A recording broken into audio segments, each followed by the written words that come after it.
Good morning. Royal group of institutions के online lectures में मैं डॉक्टर रमेश शर्मा आपका स्वागत करता हूं। आज का हमारा टॉपिक है क्लासिफिकेशन। क्लासिफिकेशन को समझना है तो क्लासिफिकेशन क्या होता है, इसके फीचर्स क्या होते हैं, ऑब्जेक्टिव्स क्या होते हैं, इस पर हम इस वीडियो के माध्यम से चर्चा करेंगे। तो स्टार्ट करते हैं। Classification and arranged fact speak themselves. ये ह्यूज ने एक डेफिनेशन दी थी कि क्लासिफिकेशन मीन्स वर्गीकरण एवं क्रमबद्ध तथ्य स्वयं बोलते हैं। अगर जो हमारे पास डाटा है, अगर हम उसको क्लासिफाइड कर देते हैं, अरेंज कर लेते हैं, तो वो उससे हम इजी वे में क्या कर सकते हैं, यहाँ पर रिजल्ट फाइंड आउट कर सकते हैं। मीन्स अब क्लासिफिकेशन में आंकड़ों को किसी गुण के आधार पर समान व असमान कर अलग अलग वर्गों में विभाजित कर दिया जाता है, मीन्स बांट देते हैं। एग्जाम्पल के तौर पर एक कॉलेज के 500 छात्रों के संबंध में हमने डाटा कलेक्ट किया। अब इस डाटा को हमको क्लासीफाइड करना है, तो किस बेस पे कर सकते हैं हम? सबसे पहले उनकी एज के बेस पे, उनके सब्जेक्ट के बेस पे, उनकी क्लास के बेस पे और उनके जेंडर के बेस पे। फिर उसके बाद अगर चाहें तो हम उसके एरिया के बेस पे, मीन्स अर्बन है कि रूरल एरिया से रिलेटेड है। ओके, अब इस आधार पर वर्गीकृत करना ही क्या कहलाता है, आपका वर्गीकरण कहलाता है। मतलब इन बेसिस पे अगर हम उन 500 स्टूडेंट्स को अगर क्लासीफाइड करते तो ये कहलाएगा आपका क्लासिफिकेशन, वर्गीकरण। फीचर्स, सबसे पहला पॉइंट आ रहा है एग्जॉस्टिवनेस। प्रत्येक यूनिट किसी न किसी वर्ग में सम्मिलित होना चाहिए।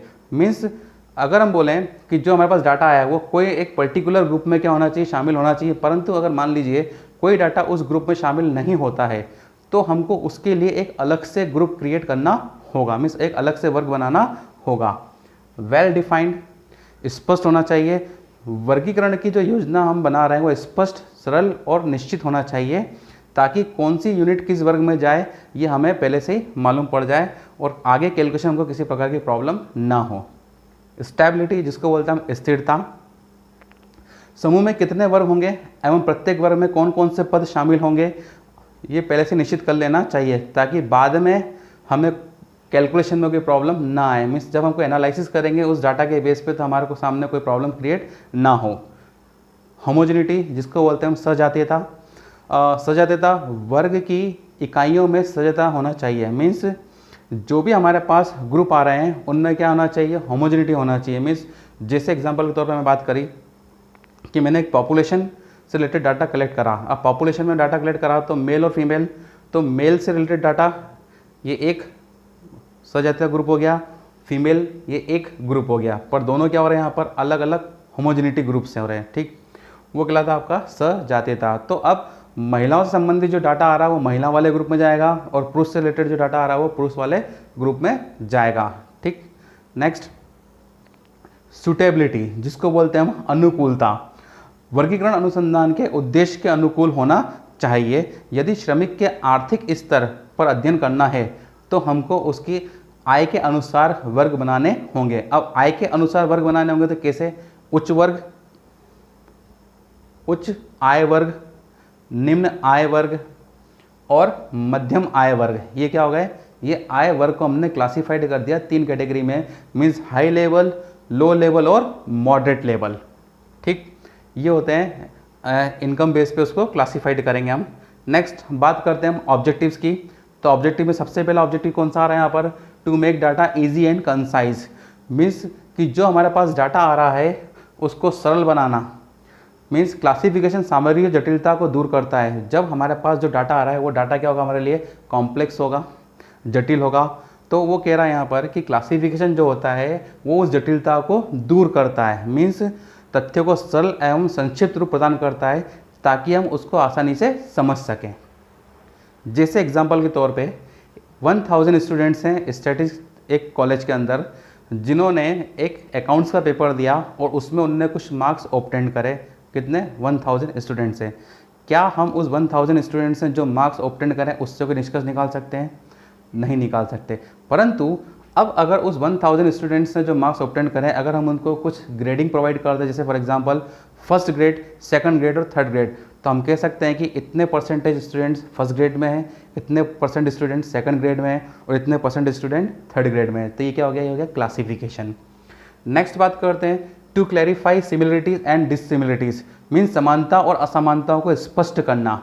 इसमें तथ्यों की समानता व असमानता स्पष्ट हो जाती है, क्योंकि एक ही गुण वाले डाटा को हम एक ही समूह में रखते हैं और दूसरे गुण वाले डाटा को हम दूसरे गुण समूह में रखते हैं। फॉर एग्जांपल जैसे बोलो कि एक उदाहरण एग्जाम्पल लेते हैं अपन, स्टूडेंट का पास होना, उसका फेल होना, लिटरेट, इलिटरेट, मेरिट और अनमेरिट, ये इसके कुछ एग्जाम्पल्स हैं। अब जो पास हुआ स्टूडेंट है तो पास वाले ग्रुप में जाएगा, फेल हुआ स्टूडेंट कहाँ में जाएगा, आपका फेल वाले ग्रुप में जाएगा, और जो इलिटरेट होगा वो इलिटरेट में, और जो लिटरेट होगा वो लिटरेट वाले ग्रुप में जाएगा, जो मेरिट होगा मेरिट में, जो अनमेरिट होगा वो अनमेरिट में। Next, help to make comparative study, तुलनात्मकता में सहायता या सहायक होना। ये बोलते हैं तुलनात्मक अध्ययन में क्या होता है, ये हमारे लिए हेल्पफुल होता है। दो कॉलेज के बीकॉम के स्टूडेंट्स हैं, एग्जाम्पल के तौर पर बात कर रहा हूँ मैं कि दो कॉलेज के बीकॉम के स्टूडेंट्स हैं।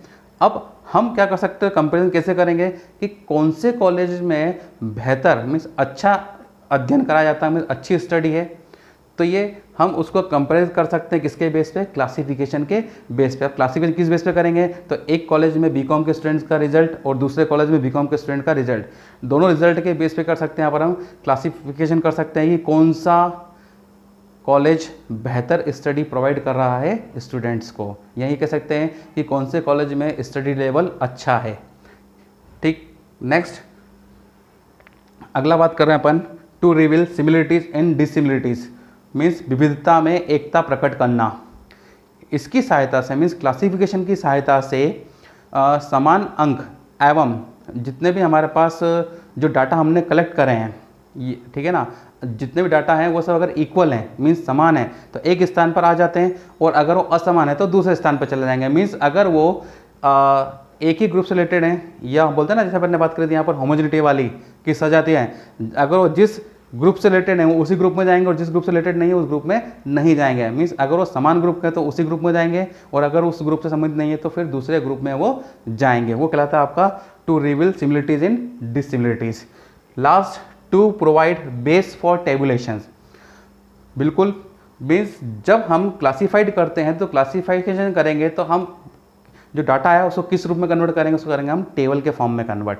मीन्स जो भी हमने क्लासिफिकेशन करा उससे जब टेबुलेशन कन्वर्ट होगा और टेबुलेशन बनेगी तो टेबुलेशन से कर सकते हैं हम इजी वे में कैलकुलेशन कर सकते हैं। जितने भी स्टैटिकल मेथड्स होते हैं उस मेथड के बेस पे हम क्या कर सकते हैं, यहाँ पर रिजल्ट फाइंड आउट कर सकते हैं। पर कब, जब डाटा को हम क्या करेंगे, टेबुलेशन में कन्वर्ट करेंगे। और कब कर सकते हैं, ये कर सकते हैं क्लासिफिकेशन के बेस पे। तो क्लासिफिकेशन भी क्या करता है, टेबुलेशन के लिए एक बेस प्रोवाइड करता है। ये होता है आपका क्लासिफिकेशन। ओके, आई होप आपको ये वीडियो यूज़फुल लगा होगा, और आपके जितने भी डाउट्स होंगे क्लासिफिकेशन रिलेटेड वो इस वीडियो के माध्यम से क्लियर हो गए होंगे। Thank you.